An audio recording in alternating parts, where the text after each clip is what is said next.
Small business is about courage, risk-taking, independence, and we small business owners are survivors. Everybody has an idea for a business, but how do you take that idea from mind to market? This is the place to learn. Small Business School. It's a new kind of school. Together we'll learn about business from the inside out, from the people who've done it. We'll meet the men and women who are today's pioneers and quiet heroes. Their lives are the textbooks. Our classroom is the world. Small Business School is made possible by support from the United States Postal Service, delivering the promise to America's 23 million small and growing businesses. There's no wait at the post office in your own office. USPS.com is waiting for you. And by Microsoft. We see you building a new company from an old company. We see a business full of potential. We're inspired to create software that helps you reach it. Hi, I'm Hattie Bryant, and this is Small Business School. We're the program that teaches about starting and growing a business. Today, we're going to visit a business that has been serving its customers since 1958. Fishermen in Louisiana shop at Fluker Farms. The Salk Institute, Harvard, and the Smithsonian are also regular customers. What is it that they all want? Bugs, crickets, worms, lizards. You'll find Fluker Farms just over the Mississippi River from Baton Rouge, Louisiana.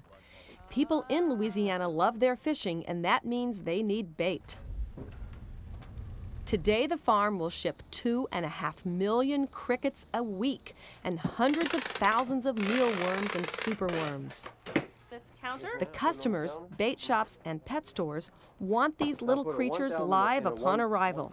And they'll be fine in there. They'll be happy. They won't die. Oh, no, they shouldn't die. No matter what happens temperature-wise, do they get put on? If they do, we guarantee them live. Richard Fluker got this whole thing going. I bought it in '56 while I was in with a partner. I got laid off at Ethel Corporation, and I had to make a decision where I was going to go for public work again, or was I'm going full-time in the cricket business. And so I started in 1958 full-time in the cricket business, and it was about 1961 before we got it on the other side of the books, and my wife, David's mother, supported us while we were trying to get it going. Accounting system was based on 3 cigar boxes, in and out, and whatever was left over. Why did you start a cricket business? Well, I've always been an avid fisherman, but a lot of times you'd go to the bait shop and they didn't have the bait on hand because they didn't have a source.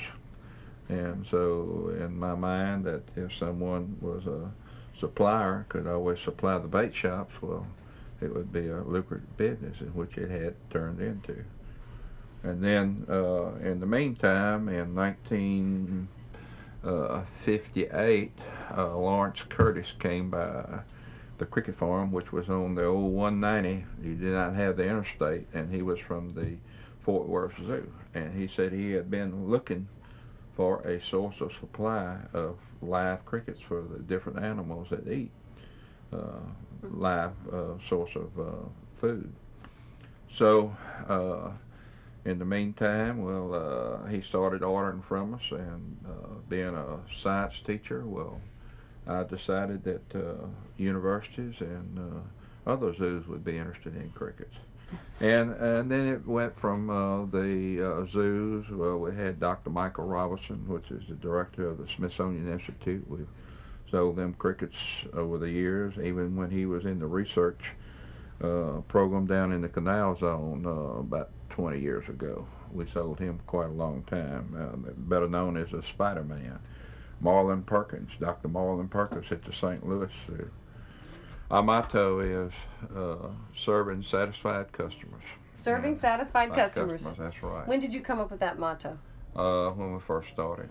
So that was way ahead of the big customer service craze that's going on right now. That's right. In other words, a satisfied customer always gives you future business. Tell me about some of the big obstacles to the growth. Some of the lessons that someone who's thinking about starting a business today needs to learn. Well, now, we did not get this big until I decided to turn it over to Young Blood, which was my 3 children, David, Howard, and Diane. And your father said, okay, kids, I'm out of here, you do it. Right. So he just kind of like life hit him in the face, and he said that he was taking a permanent retirement, and he said, take over. They are the responsible for the growth, not me, because I've retired out of it, and they own it lock, stock, and barrel. David was 19 when his mother died, and his father asked him to take charge of the business. When you and your brother and sister took over the business, your father was doing about $500,000 in sales, and he said he had one little hut for general administration, and now you've got all these people, over $5 million, and you're blowing and going.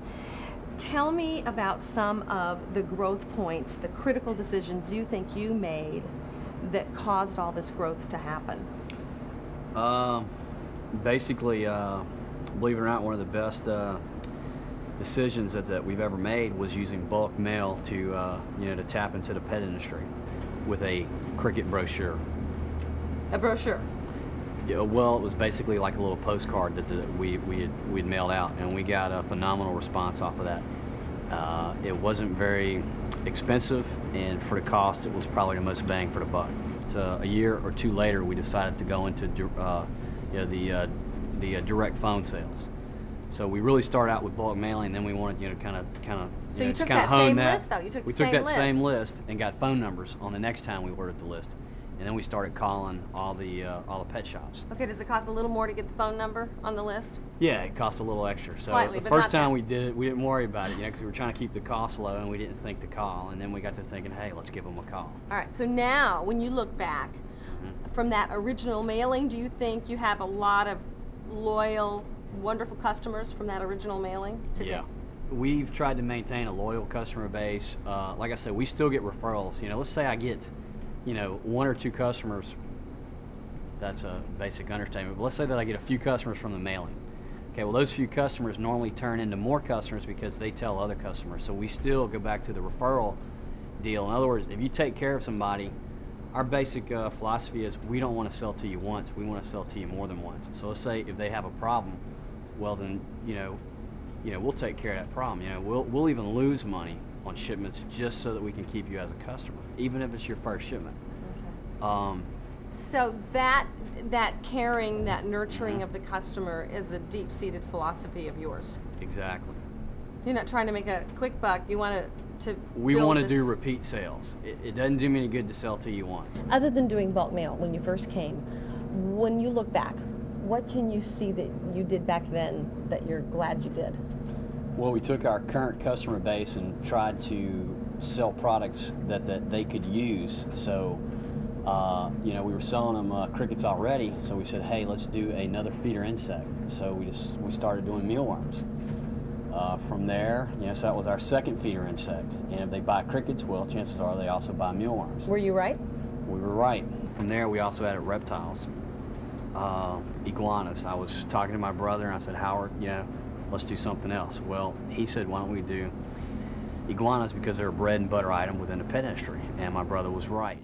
Today, Howard, David's brother, runs the iguana farm in El Salvador. Our iguanas, we breed ourselves. Why would someone want an iguana as a pet? They make really good pets. You can actually litter train them as you would a cat.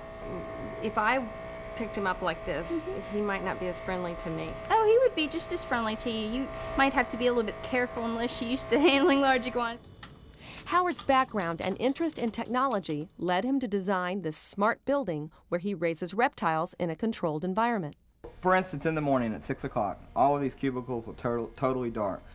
For about 2 hours, or actually about an hour and a half, the white lights that are in these buildings will start at twilight. And every second they'll get a little brighter to pretty much simulate the sunrise, because it's not natural for an animal to be in the wild and flip a switch and have the sun come on. We've actually gone outside and measured the amount of lighting that's needed to equal an entire day.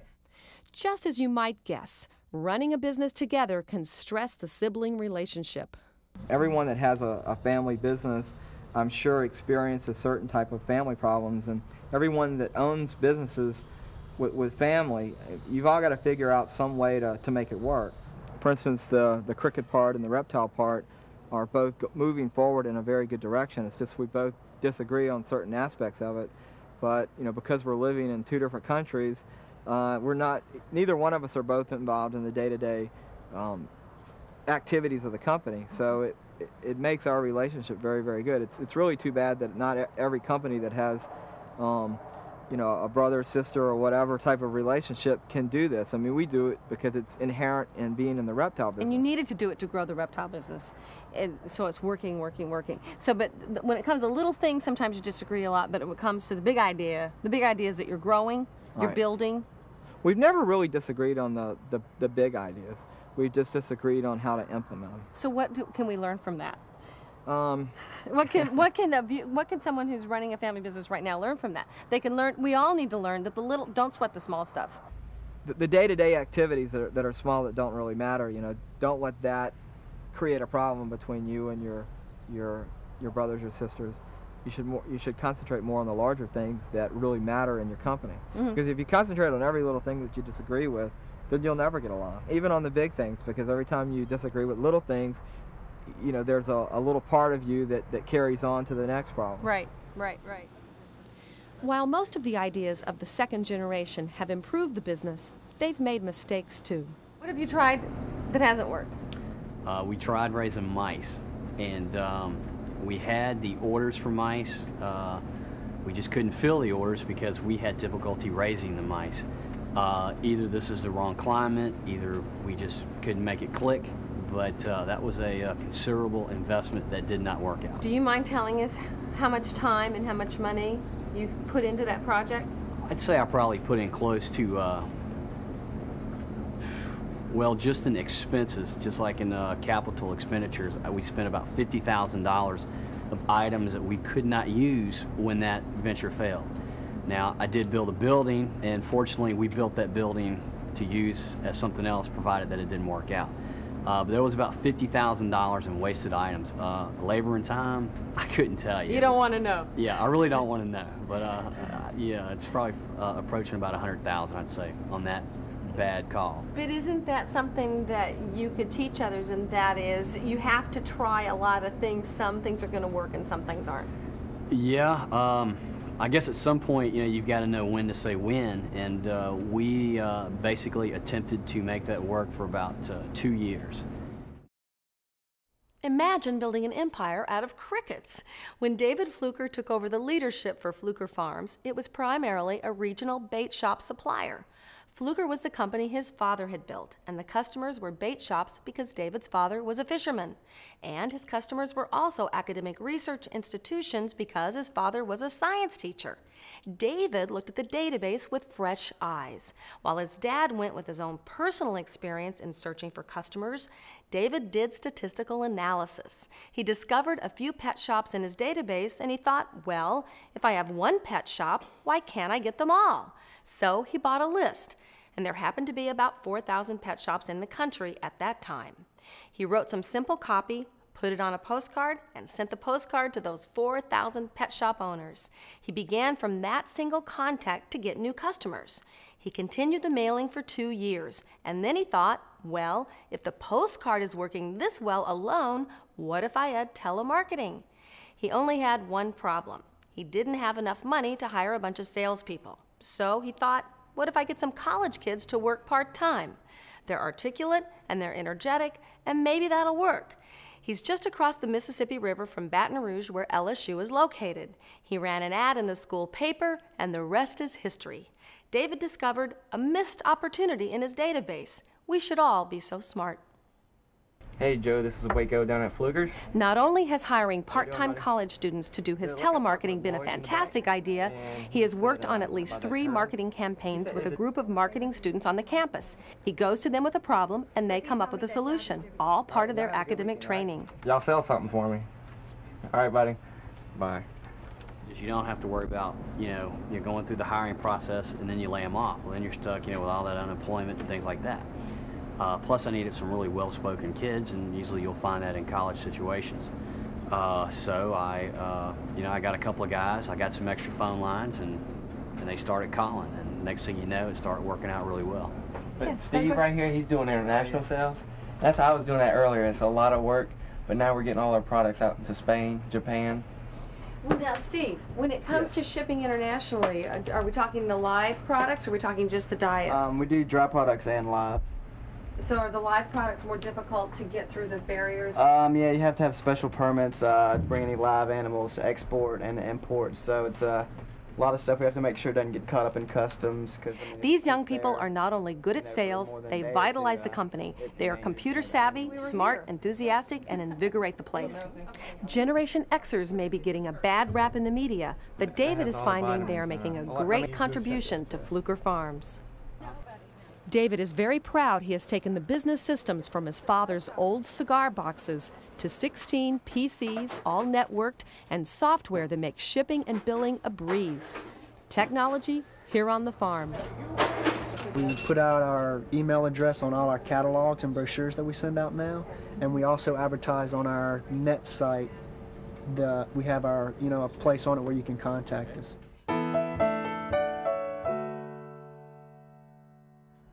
Bruce Camber, our executive producer, answers a question we are asked constantly. How do you select the companies you study on Small Business School? When Hattie and I started this enterprise back in 1994, we thought small business owners were being ignored by the media, and that as a group, we deserve some television time of our own. We have met so many extraordinary people and brought their stories to TV. Each year, we have become ever more convinced that small business owners are actually the heroes of our culture, the job creators, innovators, and miracle makers, and that our entire culture could learn so much more from them. We now call people who start businesses, create jobs, the new American heroes, today's pioneers. People ask all the time, how can I get my story told on your show? Our process of selection is on our website. On the bottom of each page, just click on the word selection. Since 1996, I've been wrestling with ways to open this selection process up. We now have a way. We are working with each local station to tape 1-minute profiles of their local small business heroes. Again, at the bottom of each page on the website, click on Profiles and learn more. At smallbusinessschool.org, there is self-help study for people who want to start a business and for those who want to grow the business they have. To learn more about this episode, choose the overview. You can read every word you're hearing today when you choose the transcript and go deeper with the case study. There's streaming video and access to interactive study guides throughout the site.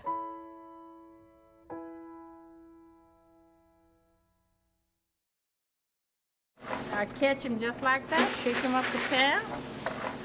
Wow. Go the measure up. Just like that.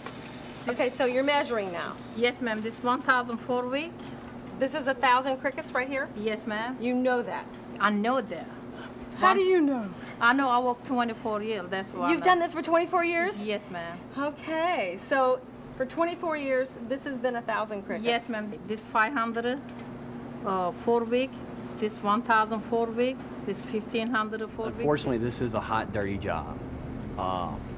So basically, we try to pay a little better than the average hot, dirty job. And that's how we've managed to keep a lot of our workers. It's not easy to find people. We do have a turnover rate because of the job. It's just not a real clean, office type job. Do you have a nice package of benefits? Yeah, we have a decent pay scale. We offer year-end bonuses. We pay half the health insurance of them and their families, which is not a law. That's just something that we do. We have paid vacation time. We have paid sick time. We have paid holidays, which is quite unusual in this type of industry. Most of the other farms that I know don't quite have that type of array of benefits. There's usually no holidays, paid vacations, things like that. It's improvement. All boss, little bit different, new boss, more better. Old boss, little bit not much. New boss, he did. He changed a lot. The new boss. He did. Good. In the business realm, really all that I've learned probably has been from my dad. I always included the Lord in part of my business, and we're Baptists and we believe in tithing. The philosophy of giving, it brings back goodness to you. Goodness to me and comes back in tenfold. And so my kids. So don't be selfish. Don't be selfish. And my kids is, my father brought me up that way, and my kids were brought up that way, and they are always helping someone.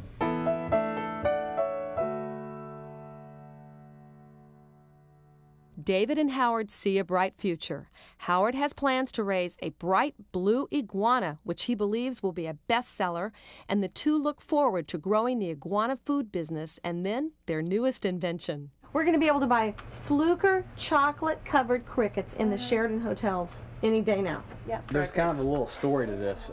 We started doing this at the trade shows. We were doing trade shows. And we wanted people to come to our booth, so we did a chocolate-covered cricket. So at the trade show, you had all these other products. We had the crickets at the trade show at the time when we started. The live crickets. The live crickets. Okay. And we wanted to get people in our booth, so we did a chocolate-covered cricket. And that worked out fairly well, you know. We had quite a few people come up for that. Well, then we got to thinking, we said, hey, why don't we do a button with it, and that way people can walk around the show with our name on it, and that'll tell them to come to our booth. What a good idea. So we did the Ida Bug Club. And it worked. Oh man, it was a smash, man. We ran out like the first day. We had people lined up to get the buttons. And once we saw the response that the button and the chocolate drew together, we said this is a product. And it's taken quite a bit to bring this product to the market, by the time we got all the nutritional analysis and everything like that. We've had a lot of press, Rolling Stones, Wall Street Journal. So I've done 20, 30 radio station interviews. Really all based on the chocolate-covered cricket, because they find that fascinating. Right. And I've just picked up a Japanese order to do the button in Japanese. The cricket has a 63% protein value. So it's low fat, high protein. Low fat. And crunchy. Crunchy. We supply the crickets. Candy maker? And yes, there's a candy maker down in New Orleans who makes the candy for us. My father, whenever he first did it, he was frying the crickets. And my wife, who is a registered dietitian, made us start baking the crickets because it was healthier. So now we bake the crickets. We have a low-fat chocolate-covered cricket. Reduced fat. Because the chocolate has fat, but the cricket is pretty healthy. The cricket's real healthy. As a matter of fact, the only thing not healthy for you in the whole thing is probably the chocolate. So the best part. Crickets the crickets are the best part. Why don't you try one? Okay, all right. I'm sure you've had them. I've had plenty. Now I'm trying to think of a reason not to have to do this. Have you eaten one? Yes, I have. I ate one today, matter of fact. They had some kids come out. Do you eat them regularly? Yes. What do they taste like? A Nestle Crunch. So the thing to do is just realize that this is protein, this is healthy, and I'm a member of the, it's good, it really is, it's really good. Ida Bug Club. Congratulations to Diane, David, and Howard. They are doing what most haven't done. They're taking their dad's creation into the next century. What advice would you give someone starting a business What today? I would tell them is that remember that your day does not end at 5 when the clock stops, because your brain's always going to be thinking about your business. It's not like you can go home and just totally forget about your job. So remember, there are advantages to working for somebody, and there's advantages, to owning your own business. The disadvantage is that your brain never stops thinking about the business. To other people, owning a business might just look like rosy That colored. it's the greatest thing. You have nothing to do all day. You just sit back in a big chair, smoking a cigar, talking to your buddies, but it doesn't work like that. When problems develop, you're the one that has to solve that problem. When the customer's gone through all the channels and they want to talk to the top guy, you're the guy that they talk to. How do you motivate yourself? Oh, how do I motivate myself? Well, I mean, I guess I just feel kind of responsible because there's a lot of people working here. I know that they're counting on their jobs. My family's counting on me. That really adds a lot of motivation to it. I mean, I know that if all things don't do well, then it's really no one else is to blame except for myself because I'm the one calling the shots. If it's a big decision, my family and we all get together and we discuss it. But I know that my suggestions and what I want to say carry a lot of weight. And, they'll typically go with what I want to do, provided it's not totally ludicrous. Right. But at the same time, that's a lot of motivation in itself, knowing that you're the guy who's got the ball, and if you drop the ball, well, then, you've could totally hurt the lives of your father, your sister, your brother, and my wife, and all their family. You know, I mean, it's a lot. So I just kind of feel responsible for it all.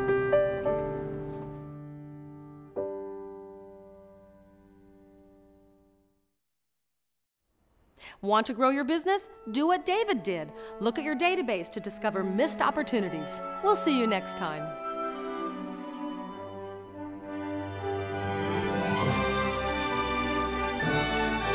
Small Business School is made possible by support from the United States Postal Service, delivering the promise to America's 23 million small and growing businesses. There's no wait at the post office in your own office. USPS.com is waiting for you. And by Microsoft. We see you building a new company from an old company. We see a business full of potential. We're inspired to create software that helps you reach it. If you want to learn more about starting, running, and growing a business, come to our website, smallbusinessschool.org. There's streaming video and interactive study guides. The only way we can compete with big business is to be faster, smarter, and better. We are the engine of the American economy. We create the jobs.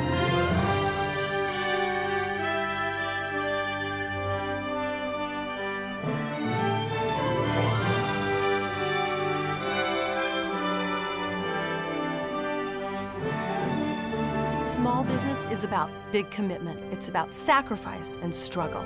But we do it because we say, if I don't do this, my life won't be complete.